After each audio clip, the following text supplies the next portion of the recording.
আর এই সবুজ পেরিয়েই আমরা পৌঁছে গিয়েছিলাম আমাদের গন্তব্যস্থল জলেশ্বরে। এই জলেশ্বর নামটা কেন চলো তোমাদের বলি।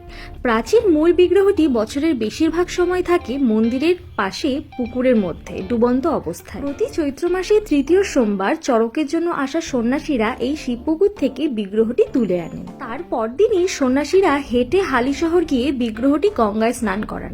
তারপর স্থানীয় 8টি গ্রামের বাসিন্দাদের বাড়িতে পূজিত হয় এই শিবলিঙ্গ। পয়লা বৈশাখের দিন আবার এই শিবলিঙ্গ ডুবিয়ে দেওয়া হয় শিবপুকুরে। তাই বলা হয় জলের তলায় মহেশ্বর, জলেশ্বর। অনেকটা গল্প বলে ফেললাম তোমাদের।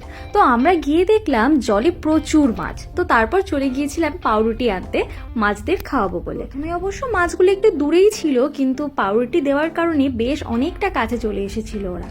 আমরা তো বেশ দূরের মাছগুলোকেও দেওয়ার চেষ্টা করছিলাম, ছুঁড়ে ছুঁড়ে দূরে ফেলছিলাম যাতে সেই মাছগুলো আমাদের কাছে আসে। একদম নিরিবিলিতে খুব সুন্দর একটা সময় কাটালাম, শান্ত পরিবেশ, সাথে সূর্যাস্ত দেখছিলাম আর এত এত মাছদের খাবার খাওয়াচ্ছিলাম, খুব ভালো লাগছিল। আর তারপর তো আমি জলে পাটা ডুবিয়েই ফেললাম, আর এদিকে একটুখানি স্লো মোশন ভিডিও করে নিচ্ছিলাম। জল দেখে তো এগুলো একটু করতেই হয়। আর তারপর আমরা চলে গিয়েছিলাম একটুখানি ফুচকা খেতে, কারণ ফুচকা দেখলেই তো আমি থাকতে পারি না খেয়ে আর কি। নিরামিষ ফুচকা হলেও কিন্তু খেতে বেশ সুন্দর ছিল।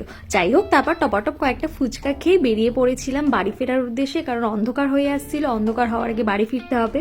আর এই গাইঘাট এলাকায় কিন্তু বেশ ঠান্ডা পড়ে গেছে, তখন 5টা মতন বাজে, কিন্তু বেশ ঠান্ডা হয়ে গেছিল চারিপাশটা।